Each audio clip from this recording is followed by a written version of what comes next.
Good evening, good evening, good evening. Welcome to the June 21st edition of your NAACP Speaks. Today is the first day of summer, and we welcome you to our program. I am one of your co-hosts, Kaleem Shabazz. I'm the president of the Langston branch of the NAACP, and along with Yolanda Melville Esquire, our co-host, we welcome you and thank you for taking your time to be with us tonight. As usual, we salute the WHA founder and president, Deacon William Hawks and First Lady Hawks, and our superior engineering staff, Kristen, Super Steph, and Tehran. We also, as we have done for several months, mourn the over 30,000 deaths in New Jersey from COVID-19 and over 1 million deaths in our nation from COVID-19. As someone has said, we are finished with COVID-19, but COVID-19 is not finished with us. So we encourage you to listen to our resident health practitioner, Dr. Peter Cupanini, who is a general practitioner in Atlantic City, as he gives us and continues to give us health tips as to keep us safe from COVID-19 and to help us with our health in general. The Tuskegee study, Yolanda, is something that started in the 1930s in our country, and it was a study where the government of the United States intentionally ingested Black men in Alabama with syphilis, left them untreated, didn't tell them what they had done. And now today we see that there's a movement to give reparations to some of the families that are still surviving, and also something called the Milbank Memorial Fund, which deals with a company that was involved with this study. And the reason we mention that, although it's been a long while since the Tuskegee study was going on, it still is prominent in many people's mind, and is one of the reasons I believe that we don't have the kind of impact that we have in communities of color with regard to taking vaccinations. People are still leery of the medical establishment, and oftentimes for good reason, for racism and disparity. But the Tuskegee study stands out as something that our government underwrote and our government supported. So we wanted to bring that up, that now today, finally, people are making apologies, there are reparations around the kinds of mistreatment that African Americans have suffered in the medical establishment in the United States. Also, we want to highlight the fact that this is Black Music Month. We always start off with Curtis Mayfield, who was a music icon, a social activist, and someone who had a message in his music. I just wanted to mention, Yolanda, for those who are familiar with Black music in the 70s and the 80s, Frankie Beverly and Mays and the OJs are going to be next month performing at Hard Rock. And the OJs had a message to their music. Frankie Beverly and Mays is always socially conscious. So as we celebrate Black Music Month, we want to indicate to people that there's been many musicians of color in the past and now, rappers and people who not only make music, but have a social content and have a social conscience with their music. So I wanted to mention that. Again, we're going to be talking about the convention. We're on countdown. Yolanda, also known as the Queen of Radio by Alexander Bland, has told us we're on countdown, less than a month to thousands of people will be descending upon Atlantic City for the national convention. We are meeting with security officials from every level of government to make sure we have a secure convention. And I am glad to report that from the Secret Service to the FBI, to the Attorney General's office, to the county sheriff's office, and of course to our outstanding men and women in Atlantic City Police Department, that every level of government, of law enforcement is poised. New Jersey Transit Police, I forgot to mention them, are ready to ensure the safety of the thousands of delegates and youngsters. We're going to have 700 to 800 young people from around the country in our AXO program. So we are very confident that the city is going to be secure. And you might have read a recent article in my other hat, Yolanda, as the council representing the 3rd Ward. We were meeting with people to upgrade the security in the walk, which is adjacent to the convention center, where a lot of people obviously will be congregating. And I'm sure that that's going to be a safe area also, not just for the delegates, for the residents too. We don't just want there to be a upsurge in safety from July 14th to the 20th when the convention is here. We want an increase in safety all throughout the year, and I'm sure we're going to get that. Having said that, it's now my great pleasure and honor to turn the program over to the Queen of Radio, the Vice President of the Atlantic City Branch for NAACP, recent award winner from Chamber of Commerce in Atlantic City, our Legal Redress Officer, Yolanda Melville, Esquire.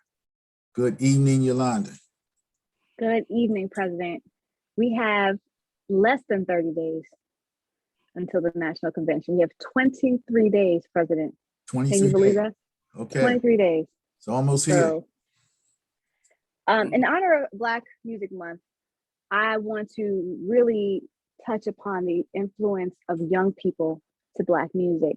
And one of the earliest young icons that I remember in my household, is somebody you wouldn't believe, was my father's most favorite artist, and that was Frankie Lyman. I remember being under the age of 5 and Frankie Lyman being someone my father really played in our household. But the importance of someone like Frankie Lyman is that he was a teenager who him and his brothers and some other school friends in Harlem, New York, got together to start singing as a way, as a deterrent from the violence that was in their community. So in the early 1950s and 1960s, Black music came from young people trying to find something else to do in their communities, away from a lot of the negative influences that were around them. So I want to give a shout out to Frankie Joseph Lyman and give some facts for those who he is well before their time, that he was posthumously inducted into the Rock and Roll Hall of Fame. Michael Jackson, Diana Ross, Billy Joel, the Beach Boys, all list Frankie Lyman as influential to their music styles. And he started out his career with a $500 donation from someone. So as we talk in the next half hour about the importance of our young people coming to the National Convention, I want you to think about people like Frankie Lyman, even though this is not necessarily related to music, but the ability to see something beyond their community will maybe jumpstart something in someone's life. And they'll be the next Frankie Lyman, or the next decade, or the next 50 years of an icon, because you never know who you might influence by giving them an opportunity. So in honor of Black Music Month, I honor Frankie Lyman.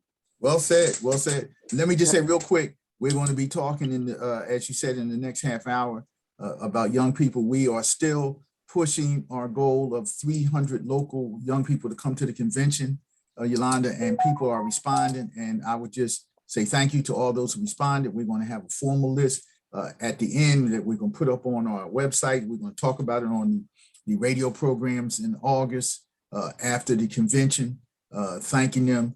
And as you said, you never know what kind of impact attending something like a national convention will have on somebody. So 300 local youngsters we are pushing for. That's our goal. It's only $75 per person for a young person. So if you are able to donate, we appreciate it. Or if you know of someone, encourage them to donate. Please don't send cash, but send checks to Post Office Box 1182, Absecon, New Jersey. That's Atlantic City, NAACP. And in the memo, put for youth registration. Thank you.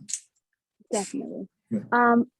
I also want to make sure that we continue to lift up Pride Month as we celebrate Pride Month throughout the month of June. I want to, again, thank Judah Darrington for coming on our show last week to talk about Atlantic City's Pride Week. There are a few more events that'll be happening this week. June 22nd, there'll be a closing celebration at Nucky's Kitchen and Speakeasy from 5 p.m. to 1 a.m. It's going to be in Ventnor at the Ventnor Square Theater, 5211 Ventnor Avenue. And then on Thursday, there will be a drag queen story, June 23rd at 11 a.m. at the Arts Garage at 2200 Fairmont Avenue. Again, June 22nd, 5 p.m. to 1 a.m. There will be a celebration, a closing celebration at Nucky's Kitchen and Speak Easy in Ventnor. And June 23rd, a Thursday, there'll be a drag queen story time with Brittany Lynn, 11 a.m. at the Arts Garage, 2200 Fairmount. Again, thank you, Judah Dorrington, chair of our Civil Linings Committee, and really all the committee members for what you've done throughout the month of June in celebration of the LGBTQ plus community. President? Okay, thank you so much, Yolanda. I see Dr. Cupanini is on again. Dr. Cupanini, thank you so much for the service you've given so far, what you're doing now and what you're going to do in the future. People don't listen to me, they listen to you and the queen of radio. So we want to thank you so much. So without further ado, Dr. Peter Cupanini, our medical host. Thank you so much, Mr. President and the Queen of Radio. Now I know what music you were listening to when you were 5 years old. Okay, so this is good. That's good. And just to mention some of the issues of the day. The pandemic is not over, and we need to be more vigilant, especially now, because now we've got new variants which are really making the rounds, unfortunately. The BA4, BA5, more so BA5 in this country. And a lot of the vacation destinations, new ones have been added. And you wouldn't believe it, St. Kitts is is on the list now as, very high areas, infectious area that you may want to postpone your vacation if that's your destination. And that includes Portugal as well. These are areas, we're having a whole lot of infections. Unfortunately, people, I guess those who know more than we do, they relax all these mask mandates, I don't know what that means. Unfortunately, because it's a mixed message, and then you wonder why some of our populations have, they're hesitant to do what it is that we're asking them to do. And, but that's, I leave that alone, unfortunately. But we are getting a lot of infections. Yes, it's true. Most of these infections are not resulting in death. The hospitalization is not as much like we had it with the Omicron or the Delta. But unfortunately, all you got to do is go to the emergency room. You see some of our folks that are still going there for treatment. The good thing is we have medications now. What people know as Paxlovid, which you take for 5 days, and that pretty much is one of the biggest tool in the box that we have now. So it does something, and it takes care of the infection, and within 5 days you feel better. And Mr. President, I really want to highlight one of the things that you said earlier about the Tuskegee experiment. Yes, which is unfortunate to say. It's a really sad day in the history of this country. And for people of color, that's the reason why there is so much, or one of the reasons, at least in my mind, and in some of the patients that come to the office, that's one of the reasons why they do not trust the medical system, especially people of color. And we have it's an uphill battle that we fight every day to try to convince folks, but they still come back to that. So we're going to continue. We have to renew our efforts to continue to convince our folks that indeed, yes, this is a different time. We have people of color as part of on the table, because at that time we don't have anybody that look like us on the table. Okay, not at all. So, but now we have folks that look like us, and they're looking out. They have a social responsibility and the ethical responsibility to take care of their own and go back and forth to try to make sure that we are indeed protected. So please, whatever it is that we can do, let's convince our communities, Black, Brown, LGBT, what have you, that indeed this is the way to go. You need to get vaccinated and get boosted. Yes, people who are boosted and vaccinated still get infection, but the most important endpoint is that you're not going to die from it. That's the big difference. Okay, it's not going to kill you even if you get infected. You can still continue to wear your mask. Don't feel out of place if you go to a grocery store or office buildings and you're the only one, with a mask. You're still protected, okay? Because this is airborne, and you at least decrease the chances of the droplets have been coming into your either through your mask or whatever, but you're still protected. Please go ahead and continue all the preventive therapies, wash your hand. It's still okay 6 feet away. You can still do that. You're only protecting yourself. That's the most important thing. And then for some of our folks who are they have no chance but to be in close spaces, especially. Please continue to make sure that you protect yourself and you follow the necessary measures that we've been talking about all this time. Now we have a whole lot of infections. There's still more than 300 deaths a day, so it is still a pandemic. Okay, and over 800,000 infections that we have as of two weeks ago when the latest statistics came out. So it is still important that we protect ourselves, get your vaccine, get your booster, and at least you give yourself a chance to fight this infection. Other than that, it is something that we have to be very, very aware of, that is still here. It is not gone. It hasn't gone anywhere. It's a virus. It's going to continue to mutate, okay, because of the practices of our folks. Most places you go, they don't have any mask. So which means we're allowing the virus to propagate. So when you allow a virus to propagate, it's going to mutate. That's just it's a basic science, okay? Please, until we can get beyond this, until we are free, let's continue to do what we're supposed to do. And as far as, the Black Music Month, I still have Curtis Mayfield CD I got from Councilman Randolph. Okay, so wow. I have it and I play it every now and then.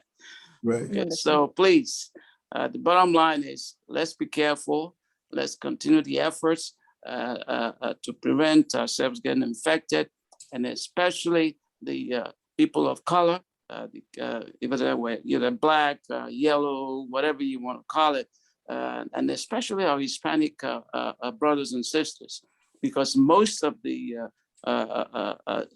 data that's coming in by Hispanic pollstars actually indicate that a lot of these negative ads or information is actually through the internet and is directed, for whatever reason, directed at the Hispanic population. 70% to 80% get their information from there.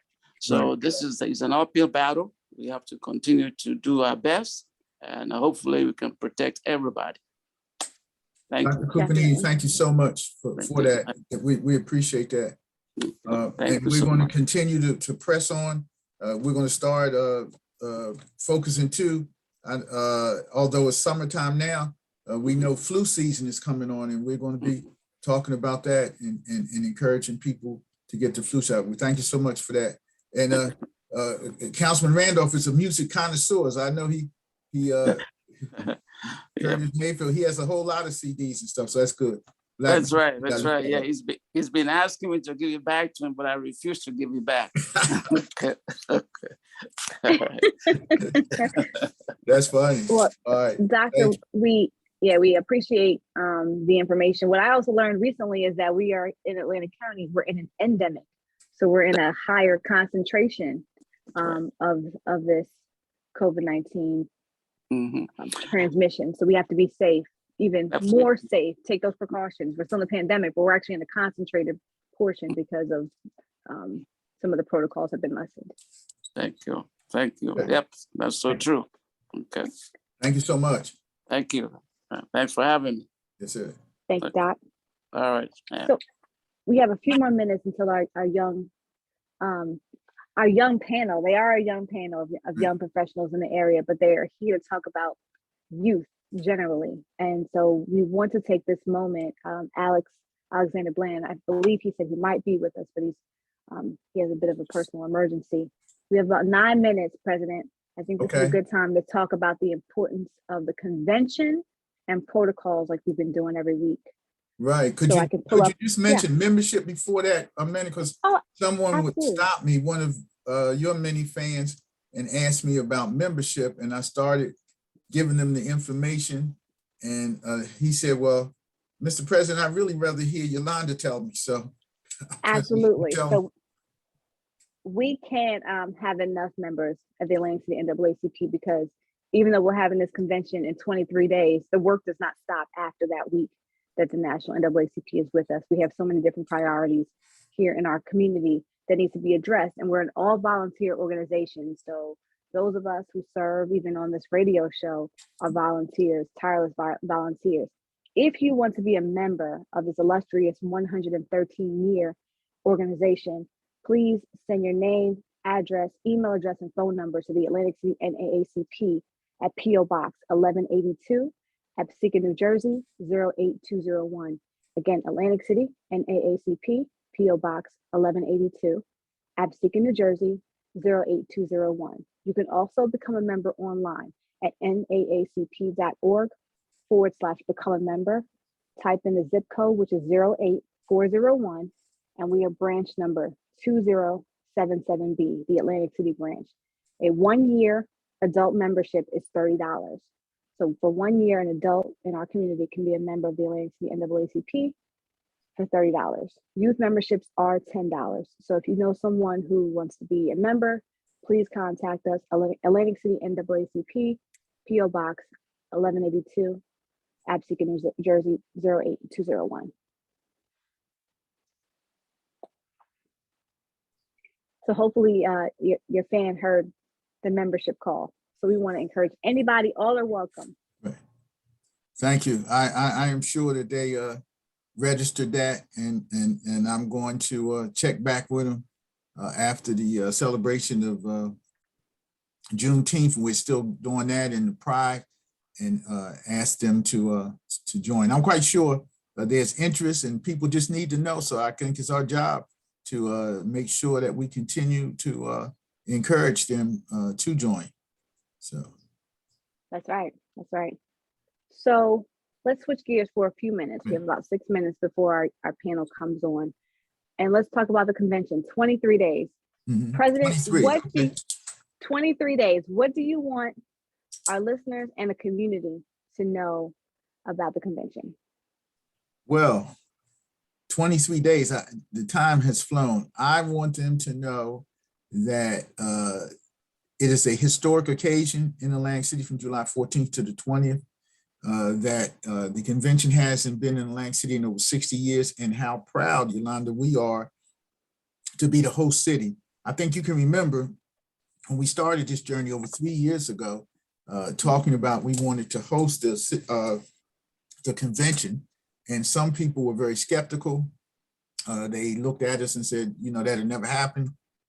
You're looking at bigger cities, larger cities, but we stuck to it. Big shout out to Meet AC, who presented, in my mind, an outstanding video of Atlantic City. I think that really helped seal the deal with the committee. That video was so professionally done, so well done, such a high quality and it presented the strengths of Atlantic City and the features of Atlantic City. Also, shout out to our state president, Richard Smith, who believed early on, and also our good friend, Ron Glover. That was basically the people who 3 years ago thought this could be possible. Right. Yolanda, myself, Ron Glover, and President Smith. There might have been a couple more, but they were sort of in the background. I want people to know that this has been a long journey. I want them to know, secondly, we're all concerned about security, that they will be secure. And thirdly, I want them to know that the issues we're going to be talking about are very impactful, very focused on areas of concern for the African-American community locally, on a statewide basis, regionally, and even nationally. We're going to be talking about the very important need to vote in the upcoming midterm elections. We're going to be talking about health disparities, which has been underlined as Dr. Cupanini has so eloquently done every week, and so factually done, and also Alexander Bland, our registered nurse. But we're going to be talking about health disparities. Even though COVID-19 is winding down, hopefully, it is still with us, and the health disparities that persist in the communities of color have to be addressed. So we want people to know that's going to be a topic. Also, the economic realities of disinvestment in communities of color, lack of opportunities for capital in communities of color, the differences in wages for communities of color and women. We're going to address that. So these are all concerns that climate change, how that affects people of color in a disproportionate amount. Climate change is real, despite what President Trump and some of our friends who happen to be Republicans say. So we want people to know we're going to be talking about that.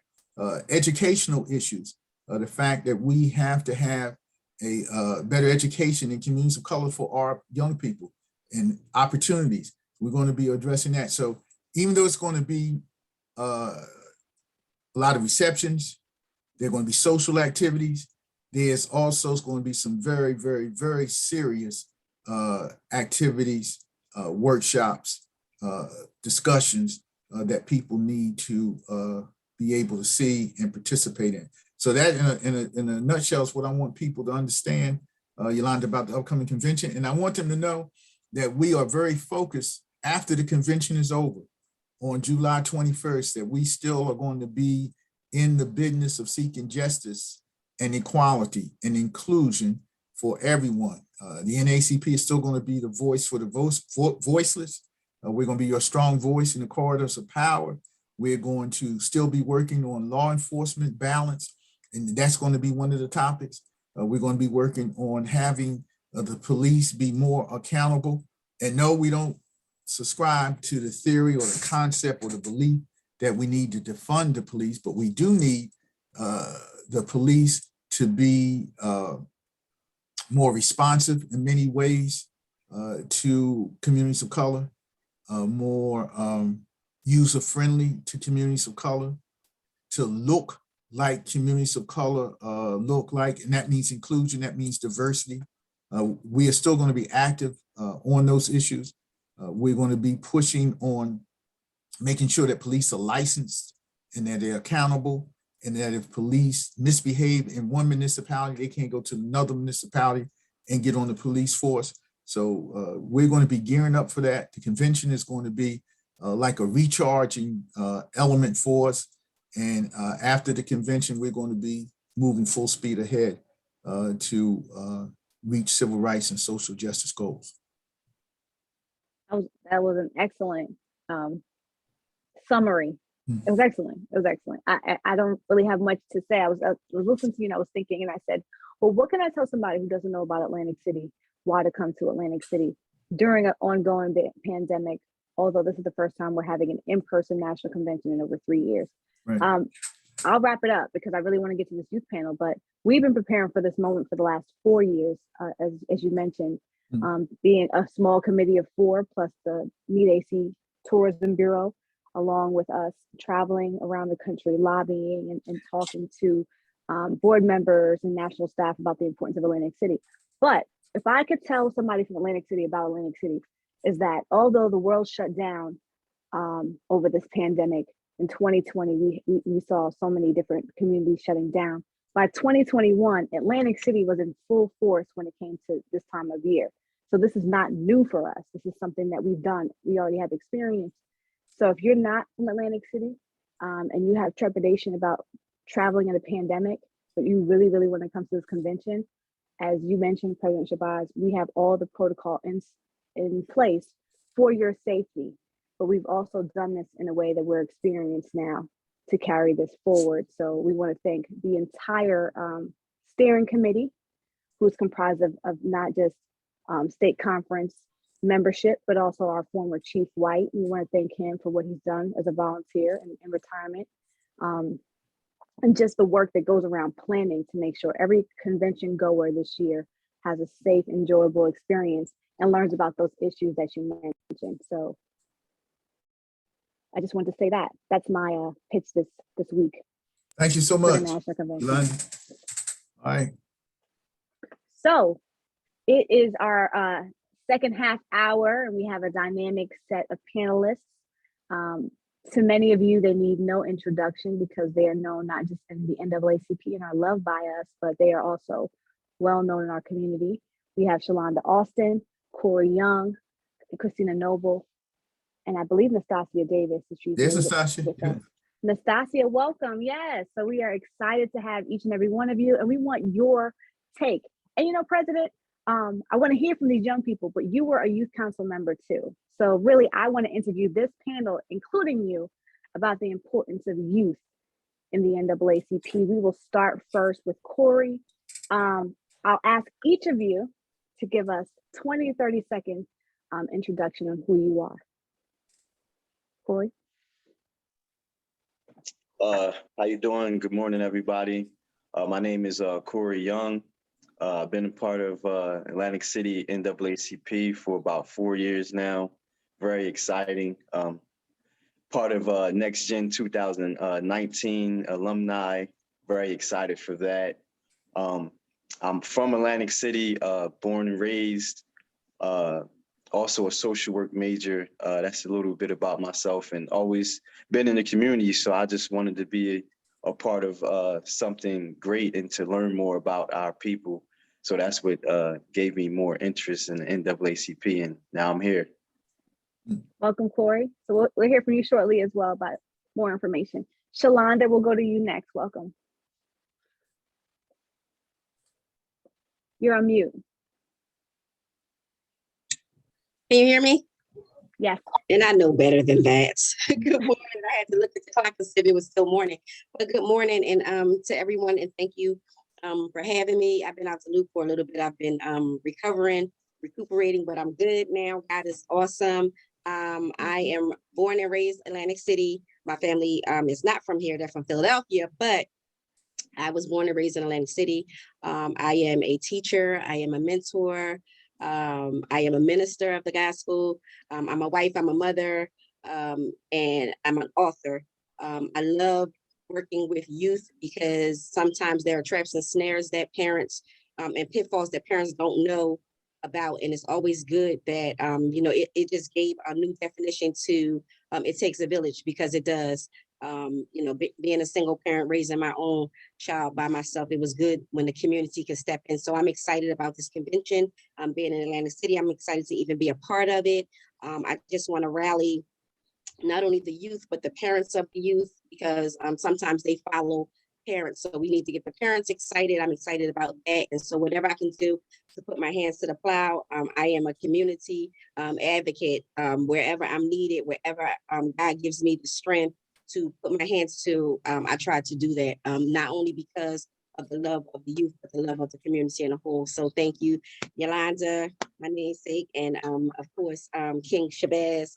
We always thank you and we honor you, sir. Thank you, Shalonda. Christina, we'll hear from you next. Welcome. Good morning, everyone. Christina Noble here from Egg Harbor Township, but Atlantic City was my second home. I was always there for community service and church and family affairs and all of the nine. Howard University graduate, HU. Went to school for psychology and human development. I'm currently pursuing my master's at Stockton in American Studies with a concentration in Africana Studies. I am the new Youth Services Director for the City of Atlantic City. And prior to this job, I was a project manager for a journalism project called Stories of Atlantic City, which lived under Stockton University. Thank you so much for having me, and I'm looking forward to this interview.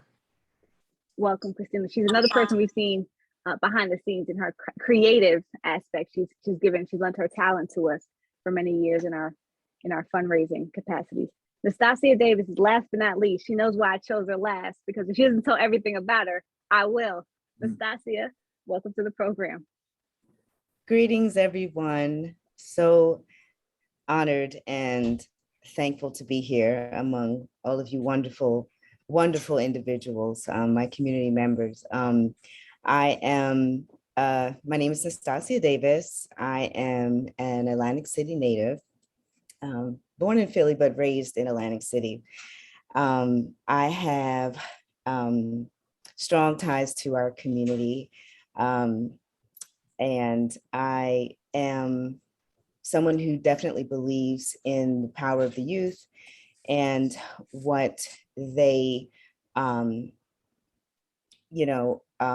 sorry, I'm just really excited about the convention and being among this wonderful group of people to just, give whatever I can to help lift up our youth, because they really are our future. And I had a lot poured into me growing up, and I want to give back as much as I felt that, much was given to me. So I am an educator. I am also a mentor here. I'm an artist. I'm a photographer. I am just a lover of community and unity, and I'm just very thankful to be here. And thank you for giving me the opportunity to just say a little something. And I want to be able to give more as we are counting down to the convention and what I can bring to help. So I think I'm going to end it there. Thank you, Nastasia. So my question to all the panelists, and I'm going to give you a second to think about it, because I want to touch on Corey and Nastasia very briefly and tell you a little bit about both of them. But the first question I'm going to ask is, why is the youth presence in Atlantic City so important to this year's convention? That's my first question to each one of you.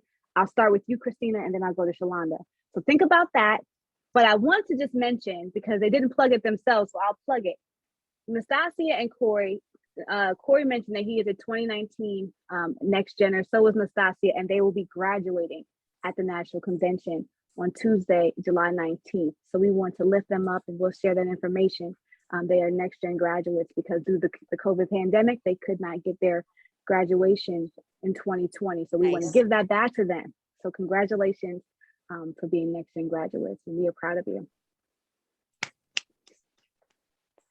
So now that you had time to think about it, Christina, I'll go to you. The first question is, why is youth presence so important to the National Convention? So I am a firm believer in our youth and the way that they identify themselves and the way that they see themselves. And coming from a journalism org, and knowing the history of this country and the way that Black people are portrayed in mainstream media, I think it's really important for us in our community to show the real narrative of what Black people are, who we are, what we do, what we're about. And so I think this is an amazing opportunity for the youth to be able to connect with Black professionals, Black educators, Black practitioners, Black leadership, to be able to see what is possible for them in the future, especially coming off of this pandemic, or still in this pandemic, coming off this social reckoning that's still happening, the uprisings that are still happening. It's really important for our youth to see positive images of people that look like them, to be able to convene with them and to engage with them, and people that look like them from across the country that are their age as well, seeing what they're into, seeing what they're doing, seeing what their interests are, so this can broaden their horizons going into the future. So having this here in Atlantic City, I know this is the first time since 1955, It's very monumental, and I know it's an opportunity that our youth cannot miss. And this can be the turning point in their lives. This can be the very thing that pivots their life into the right direction. So we're absolutely happy to partner with the city to be able to make that happen. Thank you, Christina. That's phenomenal. Shalonda? You need me to go after that? Really? I mean, I'm gonna have to You get have a my, way of finding your voice. So we yeah, I'm gonna have to go get a book and write some stuff down. After that, yeah, I concur with my sister. Is really important because let me start by saying this. I was born in the 70s and I used to hear about the Watergate scandal. I never knew what it was, right? So I've been watching it and I didn't realize all of the dynamics of that because I was so detached from that. And saying that, I want to say that our youth are sometimes so detached from things because we don't bring the elements in their face, or they're not really interested in learning about those specific elements. I think the NAACP and the convention comment is monumental because one, they get to see other people that look like them engaging. Two, they get to see other youth engaging. Sometimes youth inspire youth. Although we are an inspiration to youth being older, we're not their only inspiration. So it's good for them to see other youth engaging so then they don't feel like, oh, I'm the only one. You know, your parent ever made you go to church or made you go somewhere and you was like the only kid there. And it's like, you know, nobody else is here. But when they come together and they see other kids and they may see other children of other races, but the fact that they see they can identify with not only the adults there, not only with our professionals there, but they'll be able to identify with one another. So that gives them a different conversation. It'll actually turn the narrative of their conversation because now when they see somebody that they may have seen at the convention, they'll have something other things to talk about other than maybe what they saw on TV or what happened on the basketball court or what happened on the video, you know, it kinds of, so I'm thinking that as we encourage the community, as we encourage the kids, as we encourage the parents to be here, I know that it's not just, I know, remember when Barack became president, President Barack became president, more young Black men aspired to be president because they saw it before them. But before they didn't, they thought that was a goal that was unattainable. I don't know that they ever even thought about it. When we do Police and Me, when they talk to judges and they talk to police officers and they get to explain their narrative to the kids, and then they understand it, not by secondhand information that they may have gotten from someone else, but they understand it right out of the mouth of the person. So with everything that's going to be in this convention, all of the hands that was on deck and put together all these things, I think that it's advantageous for the kids to just not be there and see it. We saw it, we know it, but to get them to see it and to get them to know it. And here's another thing, to get them to respect it. I wasn't a part of NAACP when I was a young person. So, you know, to get them to be able to respect the NAACP, what they are, who we are, what we do, why we do is a good engaging narrative for our youth. So I'm excited and I'm going to push as hard as I can, parents and youth. I'm going to continue to push, not only just for the convention, but I think, as my sister said before, even beyond that. Right. That's phenomenal. And the three of you, Nastasia, Corey, and even Colleen, you are kind of subject matter experts because you've been to conventions before as young people, you know, young adults, you and Corey and Nastasia. But Colleen, you're a subject matter expert because you were a youth council member who went to conventions. So can you tell me a little bit about your experience as a young person? All right, before I did, let me just expose Nastasia and Corey. Nastasia forgot to say that she is the social media chairperson for the Lang City branch and has brought us into the modern day. Is going to continue taking us on with her expertise there. And Corey Young is a local elected official. He was just elected to the Pleasantville City Council, and we congratulate him and lift him up. We need more young people in government. And Shalonda Austin is too modest. She is my boss. She tells me what to do and when to show up, and I do it. And Christina Noble didn't say that she is not only an organizer and studying and a student and an activist, but she's an outstanding dancer and performer. Wow. So I just want the audience to know that the full story behind some of our guests today. But let me say this.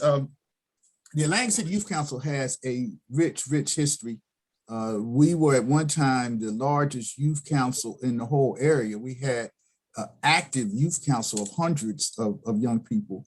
And as you get farther removed from stuff, Shalonda, your memory starts to change and make things better than it seems when we get together now. Some of our youth council people, we talk about that we were in the youth council, Corey, because we were concerned about social justice and civil rights. And we were, but but don't mention the fact that we were in the youth council because there were so many young people and all of the girls were there. So we wanted to be. Say so.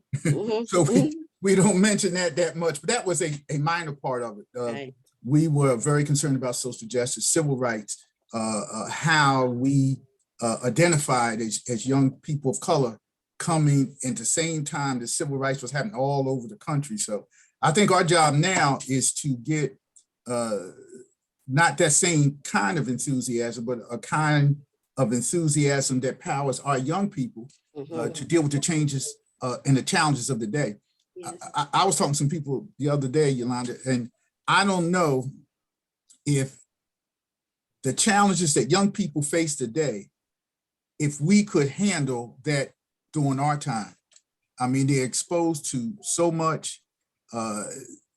They have access to the media, to social media that didn't even exist. I remember when I went to college, the computers was like 10 feet long, and you had to take all day to get your classes because they had these cards that you put in the IBM computer.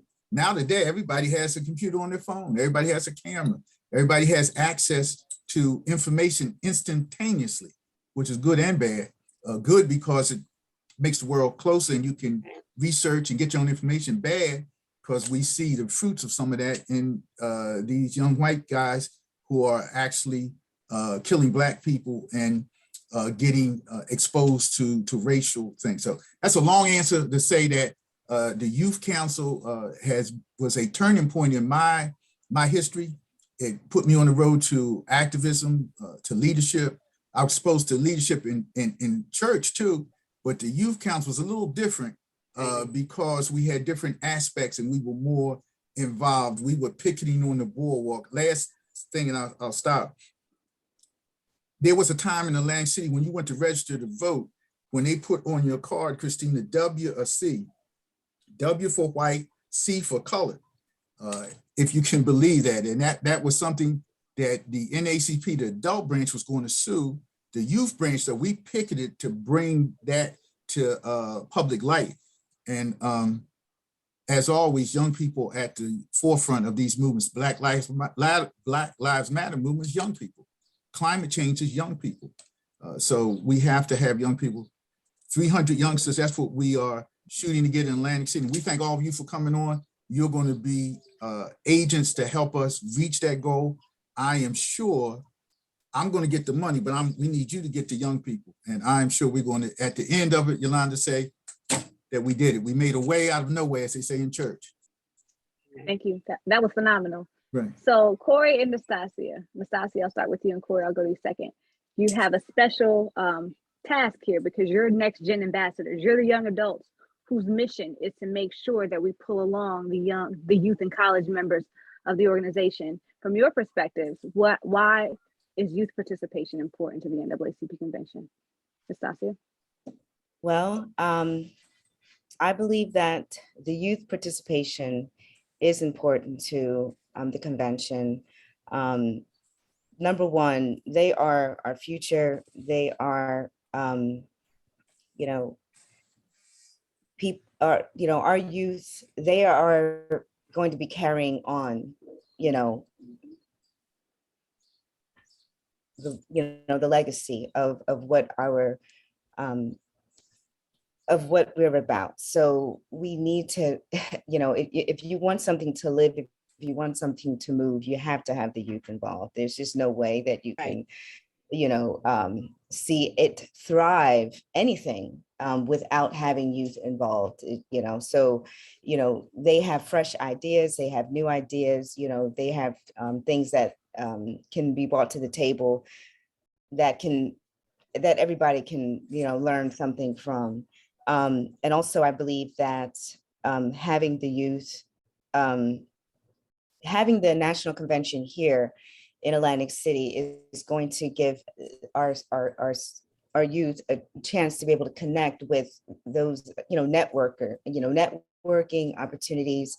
They'll be able to see people on a broader scale from all around the country. And I think that in itself will heighten their enthusiasm just, about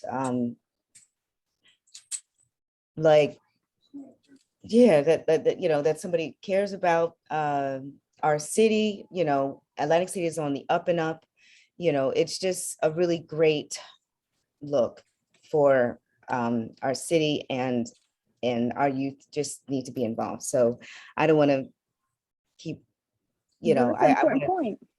That's an important point, that we take advantage of the beauty and the history and the culture and the opportunities that we have here in Atlantic City, that somebody from the outside is coming and bringing a national convention to us. We have to make sure that we impart on those young people that you got to take pride in this community. You got to clean it up. You got to, make sure that it's there for the next generation, because somebody cares about it. You may not see it, you're so close to it, but that's so true. That's so true. But can I say Corey? one thing to that point real quick before Corey? When you just said that, it sparked something. When you said that, the youth have to clean it up. We have to make them proprietors. We have to make them feel like they own the city is theirs. Because they used to say that people don't take pride in anything unless they own it. Like when they say home ownership, when you own your own home, people clean their land, they make sure. But if you don't have an ownership, like people walk past your house and throw trash, or if they're not from there, they won't do that in front of their own. So we have to make the youth in Atlantic City feel like they own the city. The city is theirs. They can connect well. Right. That's so true. Thank you for that. Corey? Wow, that was awesome, Nastasia and everybody speaking. I can't agree with you more. The youth, I feel like their presence, their participation is important, because the youth need to be heard. They have a lot of energy. Especially, our city needs it, because our city is growing, and they need to show that, you have people that care, that people that are from Atlantic City, and we're part of NAACP. We're part of change that they need to see. And then, youth can motivate other youth, because some be like, well, I'm probably not be good enough, or I may not, know what I want to do in life. This can get them a step ahead of what they want to do in life. They can be educators, they can be lawyers, they can be doctors, of color. It may not be football, it may not be basketball, but this is a connection where they can get plugged into different sources and revenues and connection. When me and Nastasia and a few others went to the national convention, we connected with so many other people, with different stories, success stories, and doing different things. But it was so good to connect with them. It was just fresh. We came back to Atlantic City so motivated with a different approach that we know what our city needs. And it's so glad that we all can be here and speak about the youth, and speak about, where we came from and what we're doing. It's going to be youth years later speaking on the same exact thing of why they wanted to join NAACP. And this is basically a big deal in Atlantic City, because it's been so long that we didn't have a national convention. And I feel like this is actually groundbreaking. So we're breaking ground with the young people here. The young people will get there, and it will be awesome. I know it will be a great experience, a great connection for them, and it will give them actually a walk into their future. So that's my answer. That's excellent. That's true. Yeah, you're talking about legacy. So we're not even talking about what's going to happen afterwards. We're just thinking about getting people there and the importance of being there. So we're not even thinking about, you're right, 10 years from now, there's going to be a panel of people talking about, I was there when it happened. So we have about 5 more minutes. I want to give each of you an opportunity to just say what's on your mind for about a minute before we wrap up. Yeah, I just wanted to add to that. I know we're all talking about the benefits that this convention is going to have on youth of color or Black people. But I also want to talk about the advantages and the benefits that it's going to have on people that are not of color, people that are not Black. You know, I talk a lot about media and narrative and identity, and of course, it's going to be so beneficial for our youth to see their possibilities for their future going to this convention. But I think also for those other folks coming in, they get to see Black people in a new light as well. They get to see something out of the mainstream media that we see all the time. People of other ethnicities, other races, they have advantages that we as people of color, Black people, don't have. They could be portrayed in the media in any role, and they'll still be viewed in a certain way. Whereas, you know, we become a gang member on a TV show or in a movie one time, and all of a sudden we're monolithic. So this gives people of other races the chance to be able to see us in a new light. I know there's fear around our youth in the city that are Black and brown, for proprietors and business owners. And we need to begin to shift that narrative and break down those stereotypes. And I think this is a good entry point for them, the people that are going to be the future proprietors, the future business owners, the future entrepreneurs and community leaders. This is going to be the catalyst to what's going to shift the narrative in the future for them. These are the people that are going to be the future, and that are going to be the community. So I just wanted to add that in there as well. Awesome. Absolutely. Who wants to go next? I'll go. I just want to say that I'm looking forward to the convention. I'm looking forward to the aftermath of the convention. I'm also looking forward to the connection with the kids. I feel like if we make it very important to us, because as being a teacher and a mentor, and you know, even sitting on the youth commissioners board, when we talk to youth and young people, when you make something important to you, it becomes important to them. So as long as they see that it's very important for us, for them to be present, I think that, you know, we'll not only meet our goals, we'll surpass our goal. But I mean, you know, their kids are not really concerned about what you say. They're concerned more about what you do, and watching you and seeing, oh, hey, this is important. You know, even our family members, you know, I don't do anything with anybody's. I try to, my nieces, my nephews, you know, I try to get them engaged too, because, you know, they're susceptible to the traps and the snares. And I know if I don't grip them, somebody else is going to grip them because they know that they're a young person. So I'm not, you know what I'm saying? So I don't have to be hands on with them all the time, but I'm looking forward to it. I'm praying it's success, and I'm so glad that it's local this year. Thank you, guys. Thank you. Corey? I'm just glad that we're here and that it is happening. It is happening. It is happening. I just feel like it's just going to be a great experience, and that the youth need this, because you know that what Atlantic City perceives is that its violence is happening, the youth is getting to a lot of different things, but we do have youth that are, you know, wanting to be educated, wanting to learn more, wanting to grow more, and wanting to be motivated and enthusiastic, you know. And I'm just happy that me coming from Stanley Home Village, I can be a motivation also, you know, coming from where I come from, because, you know, it's a stereotype where, well, you know, you're either going to be dead or locked up. You know, it's all in what you want. And we can show, look, you have something else. You don't just have the streets, you know. This is something that's happening in your city, your local city, the NAACP. This is a part of history that's happening in July. And it's so awesome that this is happening. And I'm grateful to be a part of it. All of us to be a part of it, and also the youth to be a major part of it, because we want the youth involved. And I feel like that's going to be making an even greater impact for youth all over America. Thank you, Corey. Estacia?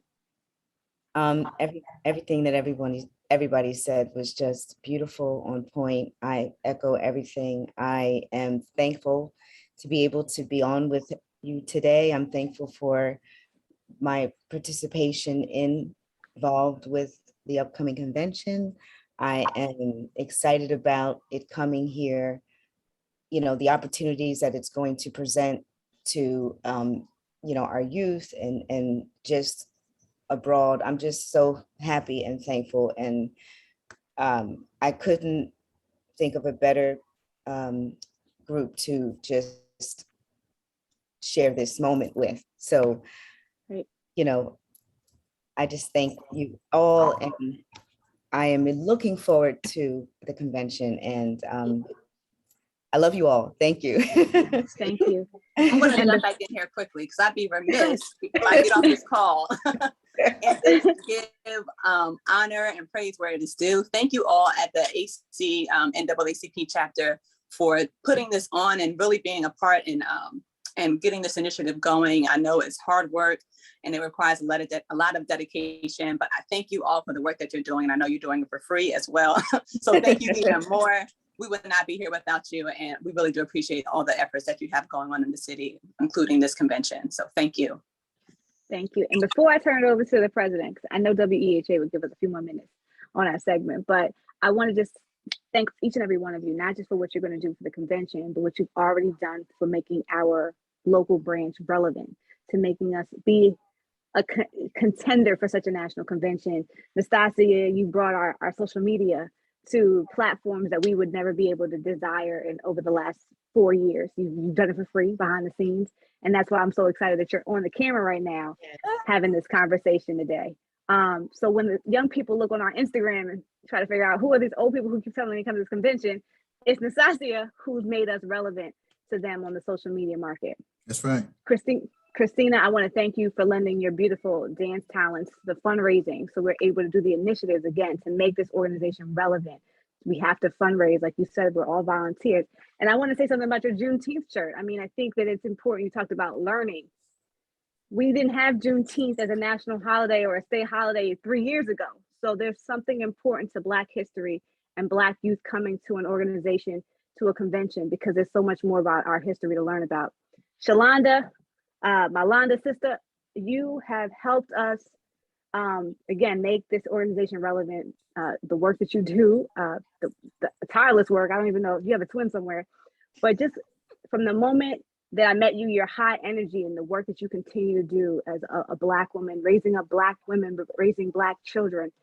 I cannot thank you enough for what you've done in my life, what you've done in this organization, and just thank you for what you're doing for us at the convention. Corey, thank you for what you've done.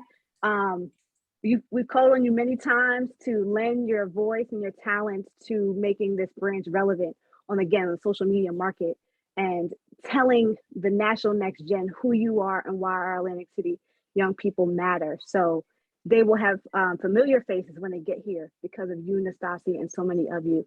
And Colleen, I wanted to steal your thunder by closing out this, and didn't want to tell you you were my panelist, but thank you Right. for everything that you've done as our fearless leader, our humble leader. And although you may not always get the praise you deserve, we appreciate you. And thank you for giving us all high esteem and inspiration to work with you on this convention.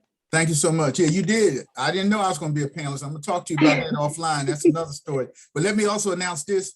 The national office has said to us that they're going to sponsor all of the youngsters that we get to come to the convention for a year in our youth council. So I wanted to announce that. And as we strive for 300, that's my story and I'm sticking to it. 300 young people for the Atlantic City Convention. Thank all of y'all for what you've done. We appreciate you.